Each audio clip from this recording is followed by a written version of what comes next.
Good afternoon. I'm Daniel Guest, and welcome to the Imagic Golf Podcast. This podcast is dedicated to help you get the swing and the game that you've always imagined.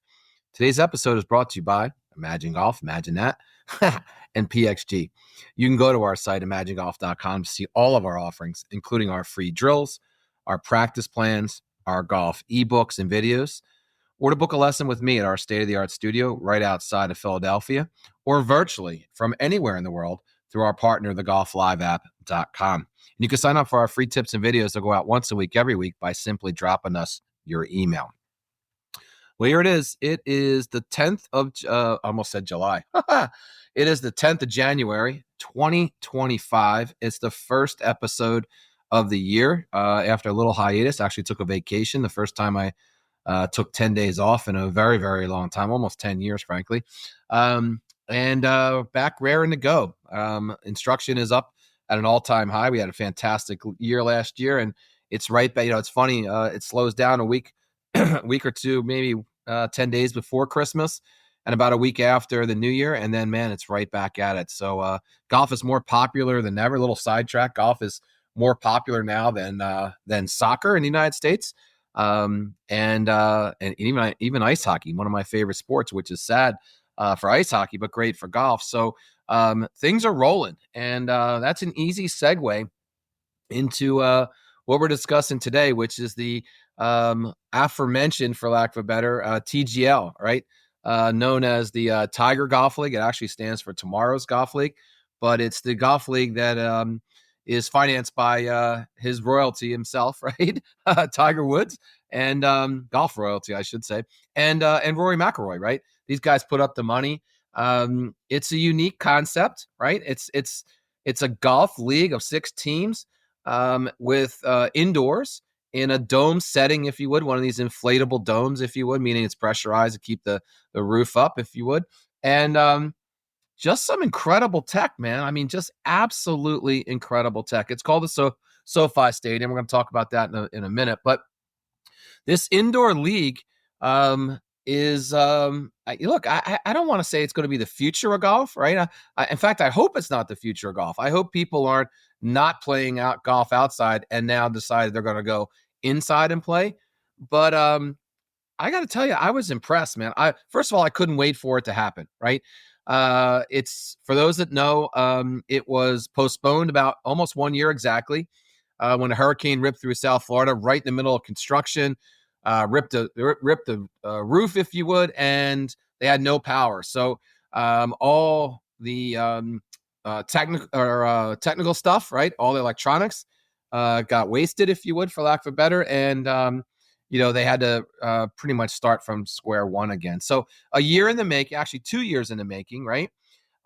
It was Tuesday night, and it's going to be run Tuesday, I think, for 6 weeks. 9 o'clock, 9 to 11.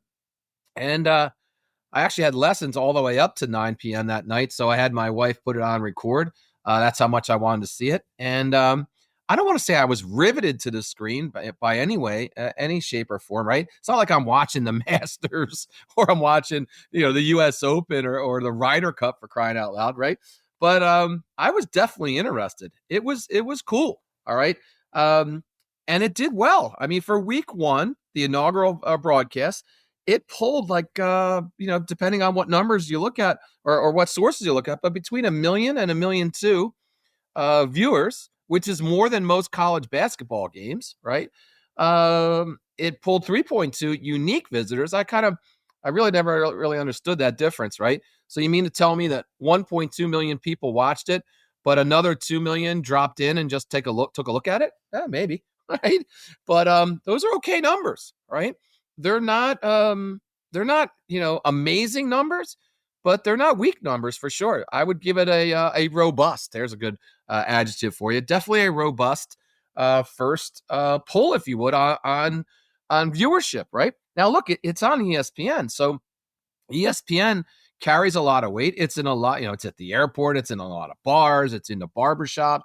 I mean, it has a lot of cachet to it. So it's unlike Live, where, and I'm a big Live fan, but Live's on the CW, right?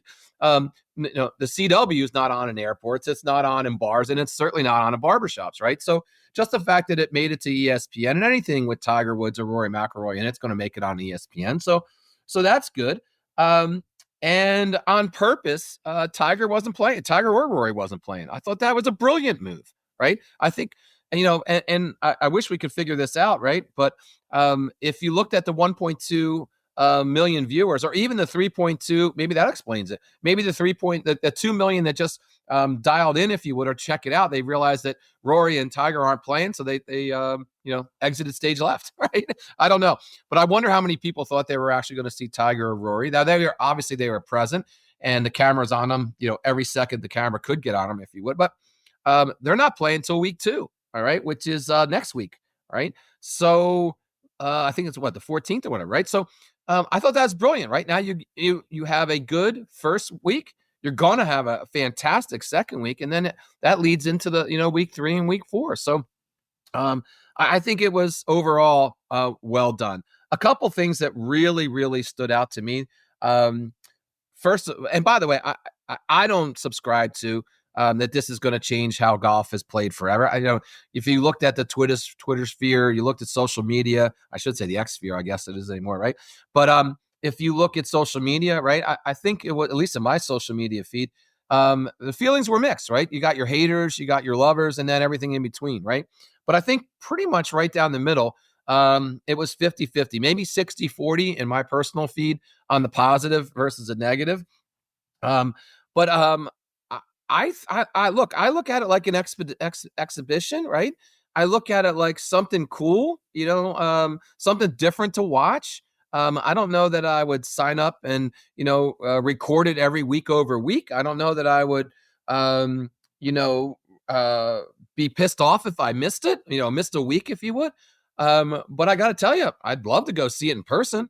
I think it probably rocks in person, right? There's only I think 1,500 fans in the stadium, 1,500 seats in the stadium. So, and you're like 25, 30 feet from the competitors. Yeah, I'm good. I'm down with that. All right. But so in all, I thought it was pretty cool. All right. Really cool and done very well. I thought the broadcast was done very well. A couple things that stood out to me immediately: Ricky's glasses. Right? My wife, who doesn't watch a lot of golf, right? She's like, "Hey, is that Ricky Fowler?" I'm like, "Yeah, that's Ricky with glasses, man." So apparently he wears contacts all the time. So that was fun to see.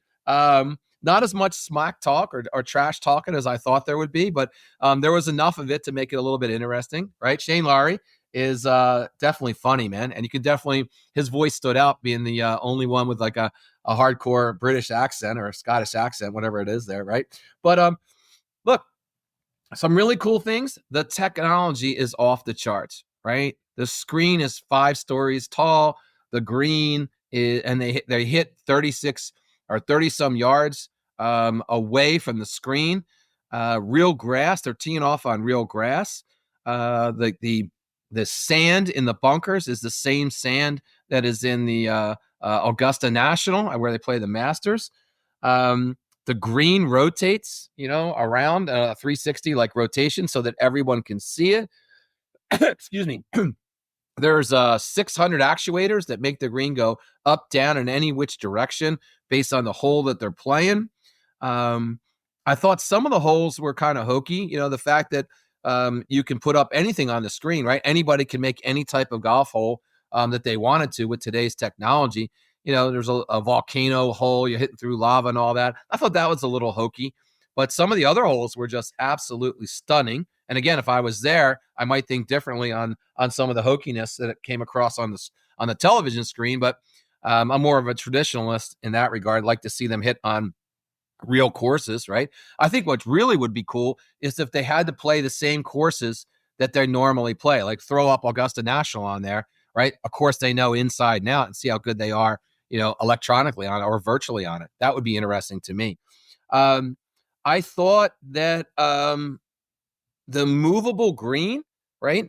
I really didn't think it was going to be as cool as it was. It sounded kind of cool, 600 actuators and the ability to change it, whatever. Man, it is amazing. All right. The undulation and it seems like it can go up like 3 feet or whatever, right? So to me, that was really, really cool.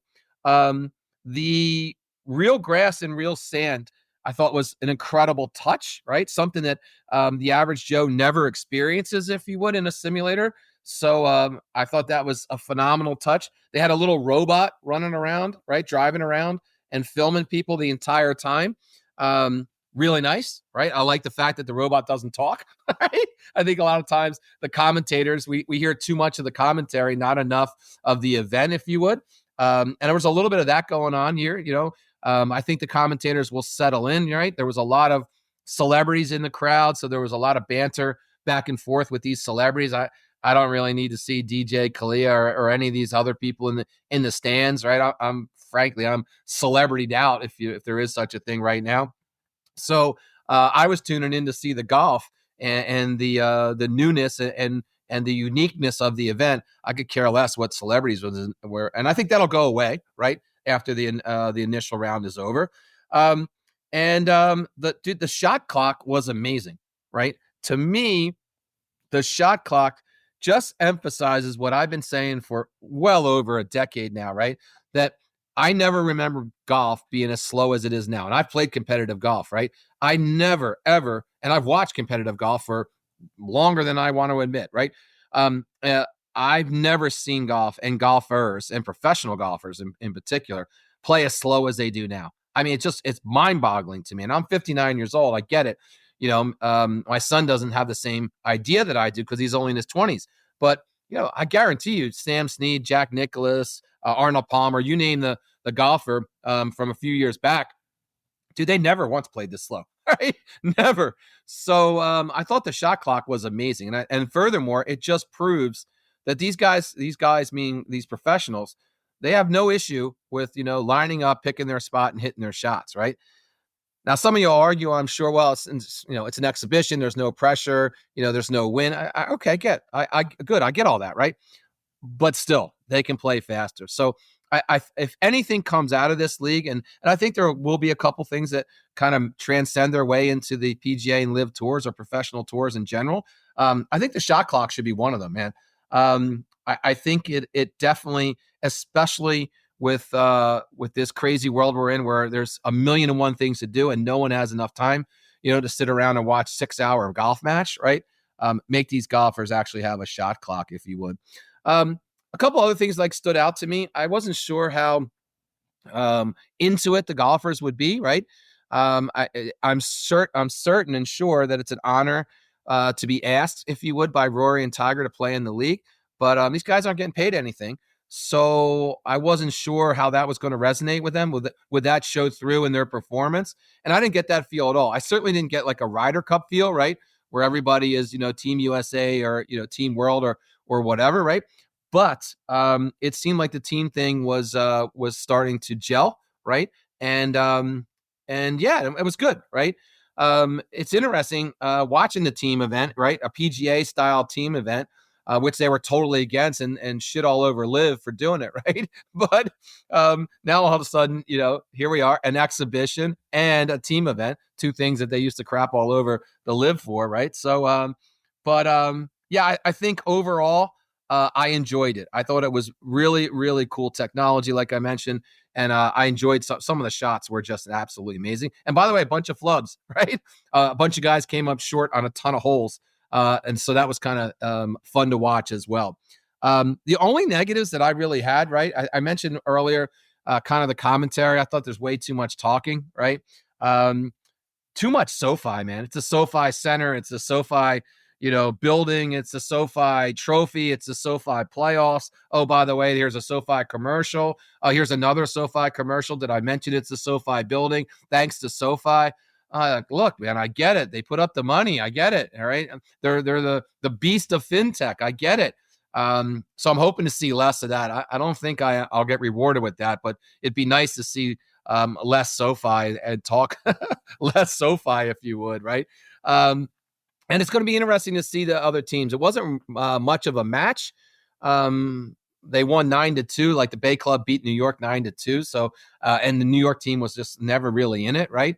It would be way more better TV, way more better. There we go. It'd be way better if it would have been a close match and see these guys a little bit under pressure, right? Albeit it's that exhibition mode. But look, my grade for the whole presentation, if you would, is a high B plus, and could easily get to an A with some of the changes and some of the rust getting knocked off. And so I'm sure they're going to introduce some other ideas, and it's a pretty fluid situation at the moment. So if you haven't had a chance, or if you get a chance, watch it and shoot us your review. Let us know what you think.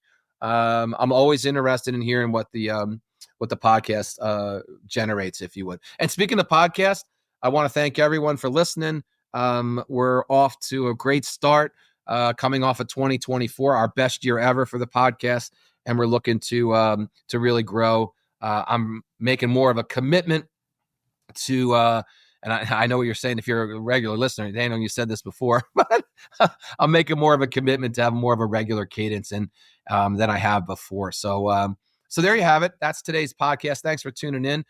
Hit the follow button wherever you get your podcast. Be sure to check out our website, imagingolf.com. Be on the lookout for my new book. It'll be on all the book outlets.